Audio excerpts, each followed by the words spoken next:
I've lived on my 15-acre property for over 20 years. I'm not part of any HOA, never wanted to be, and deliberately bought land outside of any neighborhood boundaries. My property line is clean, surveyed, and marked clearly on every official map. It's peaceful, quiet, and private, just the way I like it. At least it was, until the HOA of the neighborhood next to mine decided they didn't care about any of that. Their subdivision, Sunny Ridge Estates, was one of those neighborhoods filled with people who loved rules more than actual living. They had a fancy sign at the entrance, a board that took itself way too seriously, and a president who treated the HOA like her personal kingdom. Her name, Janet Whitmore, or, as everyone unofficially called her, Queen Janet.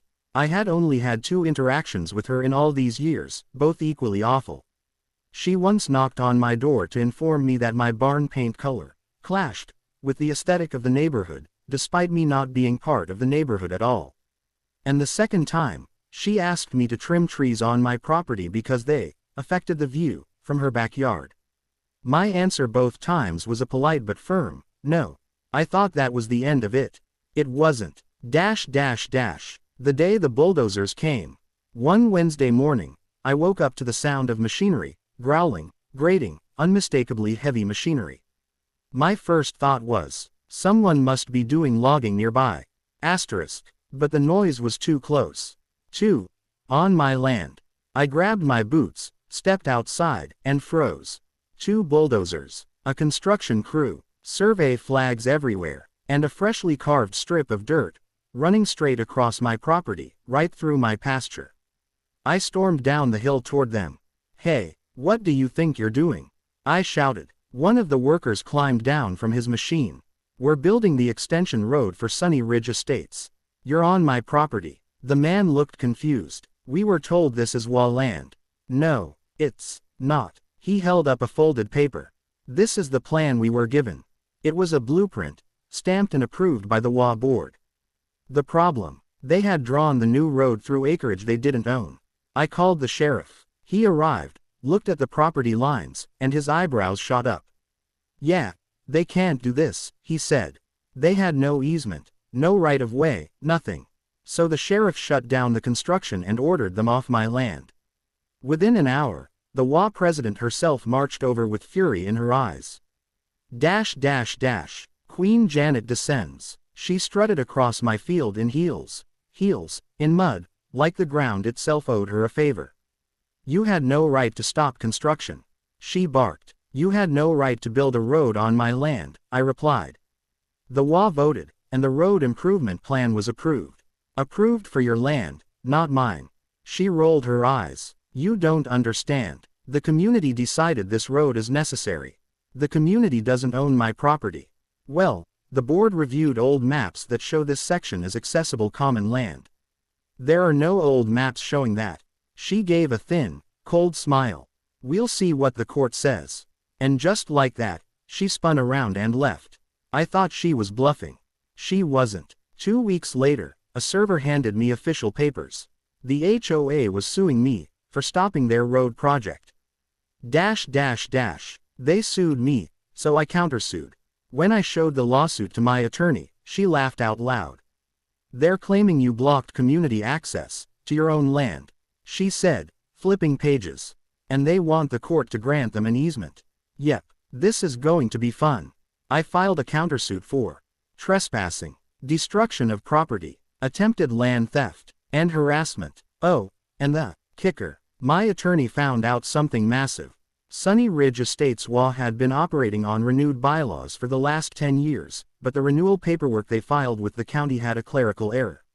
A big one. They had listed the wrong plot numbers.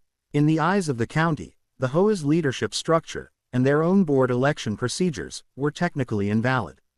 My attorney's eyes glimmered. "This means their board is illegitimate.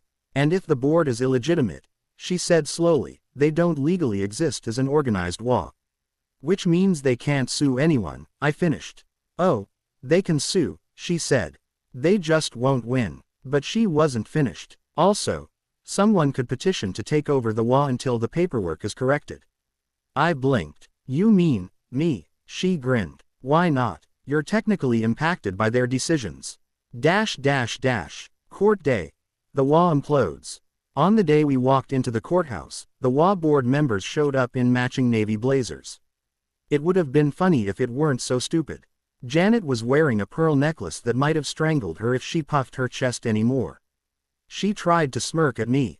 When the judge entered, he went through the HOA's claims, then flipped to my countersuit. "This is very serious," he said. "Mr. Carter, you have proof the WA knowingly built a road on your land." "Yes, Your Honor," I said.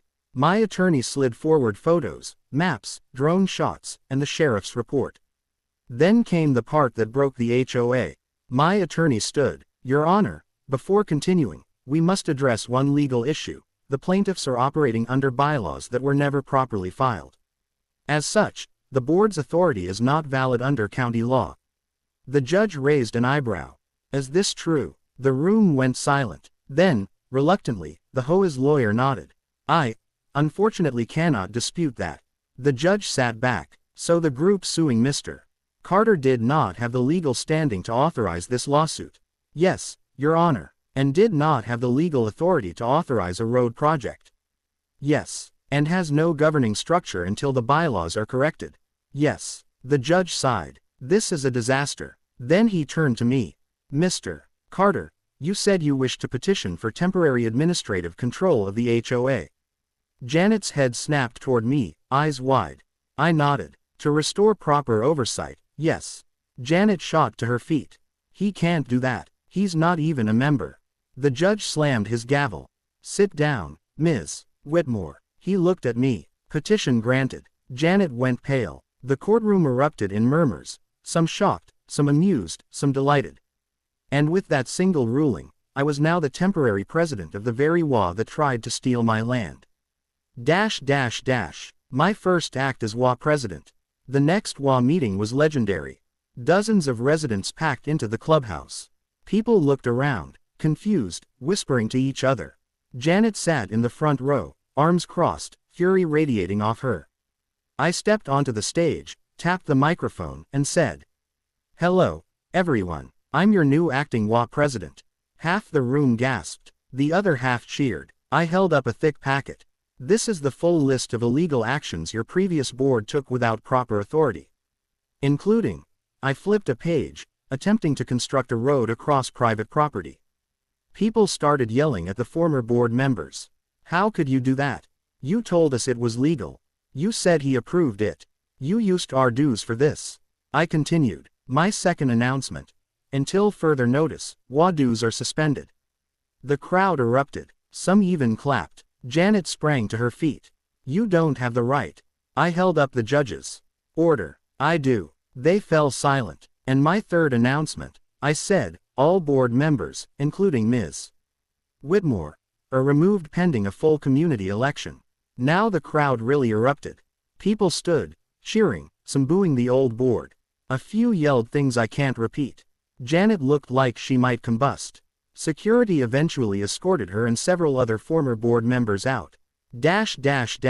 Cleaning up the mess. Over the next few weeks, I froze all WA spending, opened an investigation into misused funds, reversed several ridiculous WA rules like no grills visible from the street, returned hundreds of dollars of improperly collected fines, and repaired the damage the bulldozers caused on my property, paid for by the WA funds that previously financed Janet's pet projects. People finally felt relief. The WA had become a nightmare under the old board, and residents were desperate for change. When the new election took place, I stepped aside, happy to hand off control to a group of reasonable, sane adults. But the community had one more surprise for me. They asked me to stay on as an advisor and liaison for all land issues. I accepted, and as the final cherry on top, Janet tried one last thing. A month later, she filed a personal complaint with the county office claiming she had been unfairly removed. The clerk reportedly told her, "Ma'am, you were never legally the president to begin with." Her face, they said, was priceless. She sold her house shortly after and moved 2 counties over. I imagine she's terrorizing some other poor neighborhood now.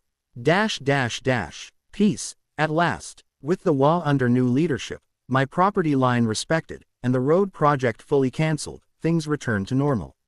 Actually, they got better.